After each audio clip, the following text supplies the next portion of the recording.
শুভ সকাল বন্ধুরা, দেখো আজকে ডাল করছি। আজকে মেনু হচ্ছে ডালটা সেদ্ধ দিয়ে বসিয়ে দিয়েছি উনুনে। ডালের জন্য বটবটি, গাজর, টমেটো কেটে নিয়েছি। সবজিগুলো ডালে দেব। ডালে একটু সবজি দিতে আর গাজর খেতে ভালোই লাগে।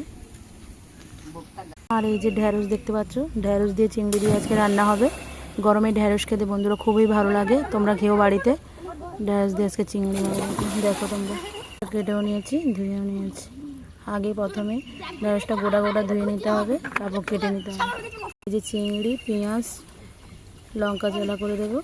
পেঁয়াজটা আগে ভেজে নেব, তারপর পেঁয়াজটাও ভেজে নেব, তার মধ্যে লঙ্কাটাও দিয়ে দেবো, তারপর চিংড়ি মাছগুলো ভেজে নেব। ডালটা সেদ্ধ হয়ে গেছে, তাই এটা বসিয়ে দিয়েছি। প্রথমে পেঁয়াজটা, চিংড়ি মাছটা ভেজে নিয়েছি, তারপর ঢেঁড়সটা দিয়ে দেবো।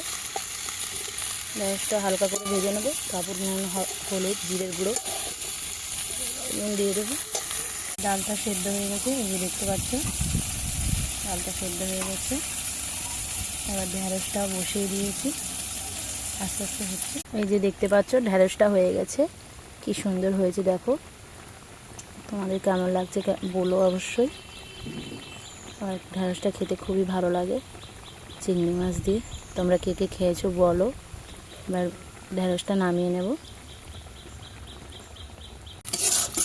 ডালের জন্য বটবটি, আলু, পেঁয়াজগুলো ভেজে নেব, তারপর টমেটোটা দেবো, তারপর ডালটা বসিয়ে দেবো। পেঁয়াজটা একটু লাস্টে দিয়েছি, আগে বটবটি আর গাজরটা ভেজে নেওয়ার জন্য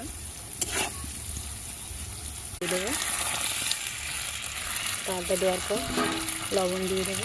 দেখো ঢেঁড়সগুলো কেমন দেখতে হয়েছে তোমরা বলবে।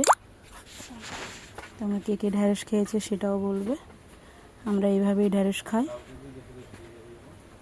এবারে ডালটা বসিয়ে দিয়েছিলাম, সেটা দেখি হয়ে গেছে নাকি। ডালটা শেষ পর্যায়ে হয়ে এসছে, এবার নামিয়ে নেব। তোমাদেরকে দেখাবো ডালটা কীভাবে হয়েছে, কীভাবে আগুন জ্বলছে। দেখো আমরা উনুনেই রান্না করি, উনুনে রান্না করতে খুবই মজা লাগে। যে দেখতে পাচ্ছ এই মাছগুলো রান্না করব। মাছগুলো বাজার থেকে নিয়ে এসছে, পুরো ইলিশ মাছের মতন দেখতে। দেখো তোমরা দেখো, তাই না? পুরো ইলিশ মাছের মতন দেখতে মাছটা। এই মাছটার নাম হচ্ছে কোকিলা মাছ আমরা বলি, আমরা কী বলো জানি না। মাছটা এবার কেটে নেব, এইভাবেই কেটে নিচ্ছি। দেখো তোমরা মাছ রান্না করছি। ডালটা হয়ে গেছে, এই দেখো বন্ধুরা। আর মাছ